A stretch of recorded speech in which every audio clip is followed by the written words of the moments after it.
Quiero saludar a Eduardo Gerón, que es abogado penalista, ex juez, puede tener una mirada sobre esto que estamos discutiendo alrededor de este caso Chocobar, que tiene muchos años, pero que sigue siendo un caso emblemático de lo que pasa en Argentina. Gracias por atendernos unos minutos. ¿Cómo está, doctor? Buenas noches. Muy buenas noches. Lo que estaban contando realmente vuelve, como ustedes dijeron, a la palestra permanentemente, pero porque se cambió de eje. Ya este gobierno anterior y mucho antes también, a la luz de doctrinas que son realmente retrógradas, terminadas, pretendieron poner al delincuente por encima de la víctima, por Sí, sí, encima sí, de la sí. policía. O sea, el delincuente era la persona que había que cuidar, había que beneficiarlo. ¿De qué manera lo beneficiaban? Lo beneficiaban con penas realmente injustas, porque eran leves, que no se cumplían, dejándolos en libertad sin corresponder. ¿Y todo eso en qué derivaba? Derivaba en que volvían a delinquir y las víctimas éramos todos nosotros, la sociedad, que contemplaba todo esto, lo que hicieron en la pandemia de dejar a miles de personas en libertad, sin ningún tipo de prurito, sin pensar en las consecuencias. Y lo peor es que estos jueces que hacían eso no tuvieron ningún tipo de reproche. No es que el juez también tiene una responsabilidad cuando no cumple con su función como debería ser. Esto hay que cambiarlo también. Si un arquitecto, un médico, cuando no cumple con su función, cuando lo hace mal, tiene responsabilidad Sí. penal y civil, los jueces no veo por qué no les pasa Ahora, eso. tienen mirada distinta los jueces, ¿no? Porque unos jueces lo condenaron, a otros jueces revocan la condena. Eso también lo mira la sociedad, ¿no? Uno mira medio perplejo esto, cómo ven cosas distintas sobre el delito es homicidio agravado en exceso de cumplimiento del deber, y esto es lo que lo terminaron condenando, finalmente revocan esta condena otros jueces, es decir, ven cosas distintas ante la misma escena. Exactamente, y además es insólito que consideren que hay un exceso en la defensa, en el cumplimiento del deber, cuando un policía hasta ni siquiera tiró a pegarle, un policía que daba la orden de alto, el delincuente no se para, tiró al piso. O sea, ¿qué es lo que se pretende con ese fallo realmente insólito, en el cual los tres jueces que lo condenaron a Chocobar vieron situaciones distintas? Porque precisamente ahora la Cámara de Casación lo que está diciendo, este fallo es incongruente, no se justifica y entonces manda a hacer otro, Mm. que realmente también me parece que no corresponde, porque ya fue juzgado. Entonces ahora con los elementos que tienen, los juicios son filmados, tienen todo anotado, etcétera, se podía haber resuelto directamente o confirmar o revocar la condena y absolverlo, no volverlo a someter, volverlo a victimizar al pobre Chocobar. Ujú. Que por otra parte, cuando la policía actúa, si le cortan las manos, lo único que se lograba es que los policías no quisieran No, intervenir, yo pensaba eso, digo, porque te tenían conviene mirar miedo. para otro lado, porque si te metes, sos policía, si te metes, corre riesgo tu vida, y si te sale bien, terminás preso como Chocobar. Por Si te supuesto, sale por bien, eso porque urge además está cambiar. Y la posibilidad ahora, de que te maten, ¿no? pero por supuesto, y además gratuitamente, porque si a uno no lo dejan defender, entonces no hay función policial que cumplir. Claro. Esto, por suerte, ahora cambió, porque veo en las autoridades el de poner a cada cosa en su lugar, es decir, darle a la policía las armas, que no solo es la policía, sino es cualquier ciudadano. Mm. Si a mí me atacan en forma sorpresiva y cuando no tengo tiempo de avisar a la policía que venga, que me ayude, a la autoridad, me tengo que defender. Eso no quiere decir que todos tengamos que andar armados, etcétera, como nos quieren hacer creer algunas mentes un poco que están en contra de la defensa, que no sé por qué están en contra de la seguridad de la gente, sino que la defensa de una persona es razonable. Uno no solo tiene que defender la vida, también puede defender sus bienes, sus Ujú. pertenencias, que es lo único que tiene, y la Totalmente. ley lo ampara. Entonces, si los jueces hacen unas aplicaciones realmente diferentes al espíritu de la ley y diferentes a lo que piensa la gente, esto se nota absolutamente ¿Cuándo? Cuando hay juicio por jurados. Ustedes fíjense que cuando hubo juicio por jurados para tratar el caso del médico de Villa Ballester o el caso del carnicero de Zárate que se defendieron y mataron al delincuente, los jurados populares, ¿qué hicieron? Los absolvieron. Ujú. En cambio, cuando un juez aquí, en la comodidad de su despacho, Sí. Y tienen analiza custodia a veces, el caso, seguridad, sí. lo condena. ¿No Mm, es cierto? O sea, se va en contra del sentido común. Y mm. la gente obviamente siente que la justicia no solo no está cumpliendo con su deber, sino que es una de las causas Mm. por las que genera inseguridad y nos tiene indefensos. ¿Y qué hacer? Porque además yo pensaba, digo, nosotros todas las noches presentamos nuestro resumen, ¿no?, de los hechos de inseguridad del día. Hacemos un resumen chiquitito, porque pasa de todo en 24 horas en la Argentina. Yo muestro ahí las imágenes y la gente, entonces, viste, a uno le roban el auto, a otro también le roban el auto, a otro le roban el auto, y la gente, viste, se cae al piso, algunos se defienden, cada uno hace lo que puede, todos reaccionan de una manera distinta, algunos con mucho miedo, otros con bronca, pero todos víctimas, ¿no? De Grupo Piraña, o Son Dos, o Es Uno, o armados. El tema es que si vos te defendés, corres el riesgo además de o de morir o de ir preso. Porque si te defendés y suponete, ¿no?, quisieras o salir a perseguir como ha hecho mucha gente, terminan presos. Si acelerás el auto para atropellarlo porque sabés que te va a matar o te va a robar el auto, también terminás preso porque dice, no, él te iba a robar el auto y vos lo terminaste atropellando, es mucho más grave lo que vos hiciste.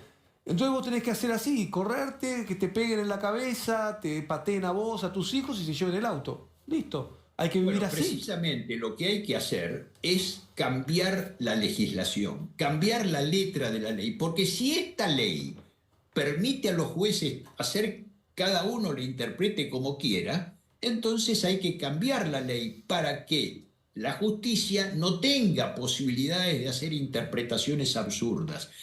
Nadie va a negar la facultad del juez para actuar dentro de un marco, pero cuando ya se desvirtúa la letra de la ley para transformar al que se defiende en delincuente, transformar al que se delincuente en el que se defiende en victimario y transformar al victimario en víctima, allí entonces se está cambiando, trastocando por completo la ley. Por eso, ahora yo he leído que hay proyectos para reformar la ley en cuanto hace a la defensa propia, en cuanto hace al cumplimiento del deber, y creo que de esa forma se va a poder evitar que estos fallos proliferen, vuelvan a tener en cuenta realmente que es una legítima defensa, que Sí, eso creo que es la base esencial que hay que ver, porque claro. aquí nadie va a negar las garantías que se le debe dar al procesado, al Ujú. condenado, al delincuente. Va a tener garantías. ¿Cuáles son las garantías?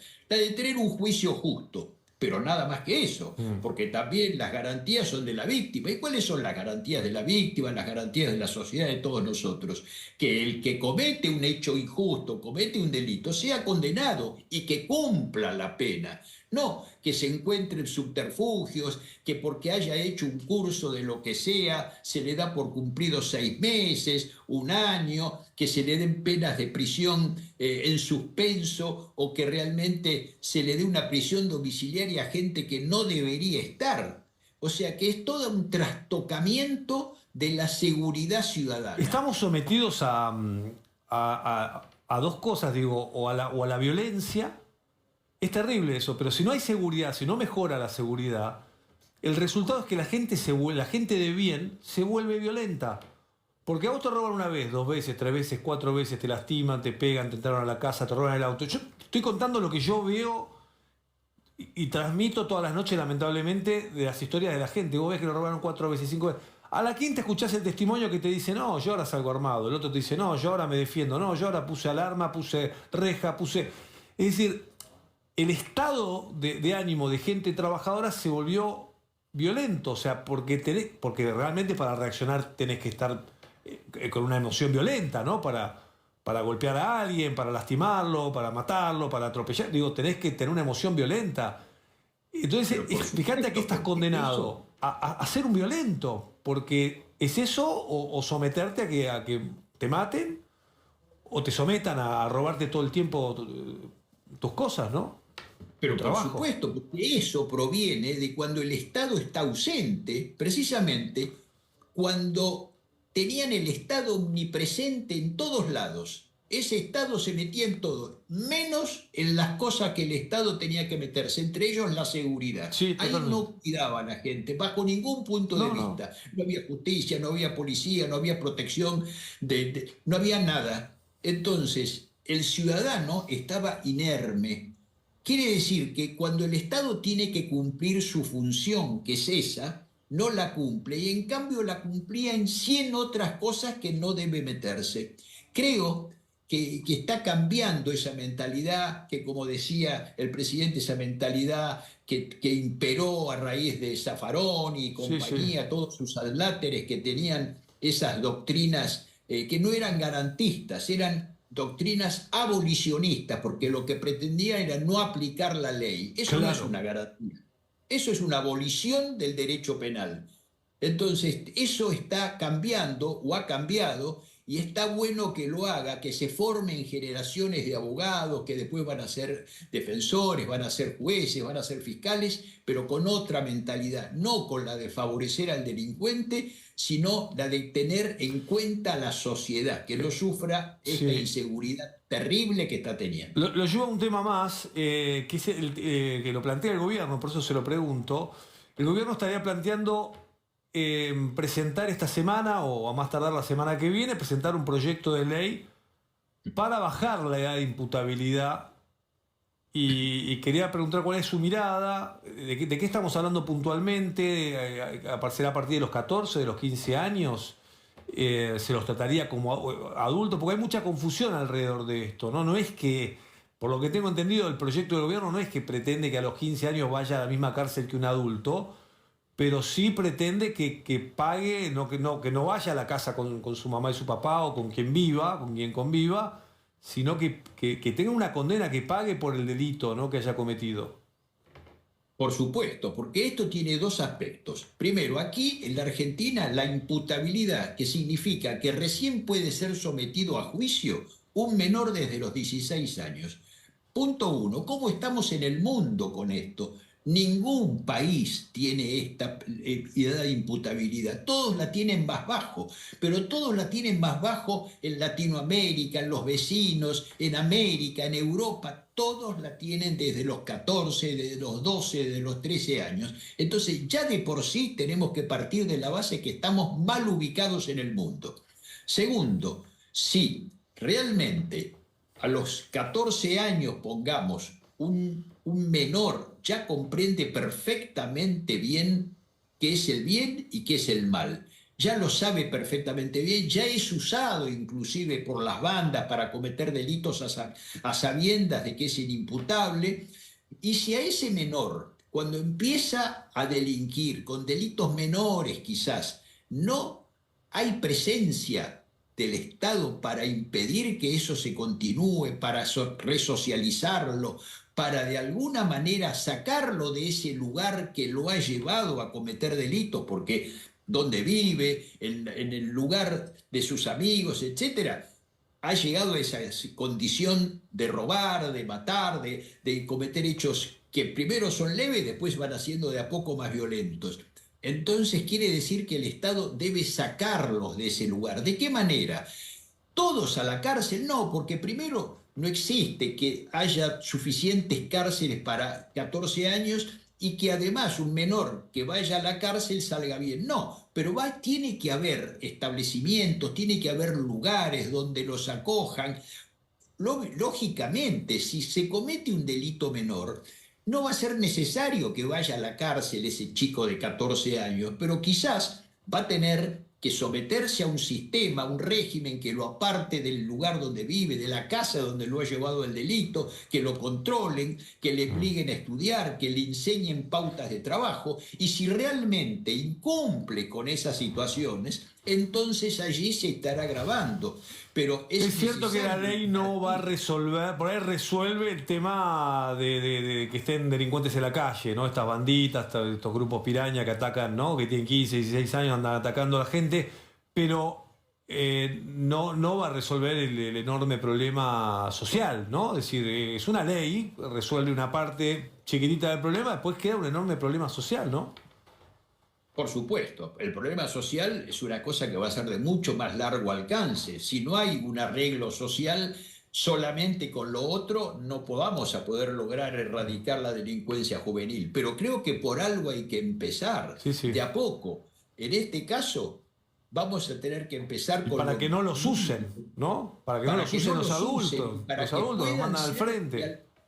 de que el juez no esté obligado a dejarlos en libertad Sí, así sí, sí. inmediatamente, porque roban, matan y salen al día siguiente para volver a hacerlo. Y Sí. esto trae un aspecto puntual que también lo tenemos que tener en cuenta, que es el tema de la reincidencia o de la reiterancia. ¿Qué diferencia hay? ¿Por qué cuando detienen no solo a un menor, a un mayor también, lo detienen y nosotros vemos que tiene 10 entradas, 15, Una 13 locura. y ninguna fue preso? ¿Por qué? Porque dice, no es reincidente. Para ser reincidente tiene que tener una condena firme. Pero bueno, no la tuvo porque tiene un hecho cada 6 meses. Y Claro. entonces, si cambiamos eso y hacemos que la reiterancia, ¿qué significa? ¿Qué es la reiterancia en diferencia con la reincidencia? Que no se precisa la condena Mm, firme. Con que usted tenga una entrada, uno, por un delito, cuando vuelve a ser detenido, ya tiene ese antecedente, que vale. Y totalmente. entonces no le van a dar la libertad así Es como un se la pedido que están viene haciendo la dando. ciudad de Buenos Aires que me parece muy lógico. Muy lógico. Muy Exactamente.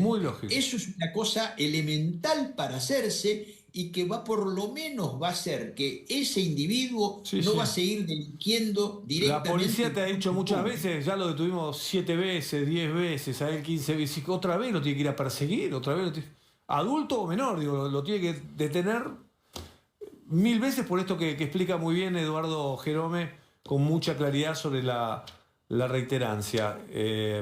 Gracias Exactamente. por compartir la mirada sobre este tema de la idea de imputabilidad y también sobre el caso Chocobar, que también es muy relevante. Gracias, Jerome, por acompañarnos.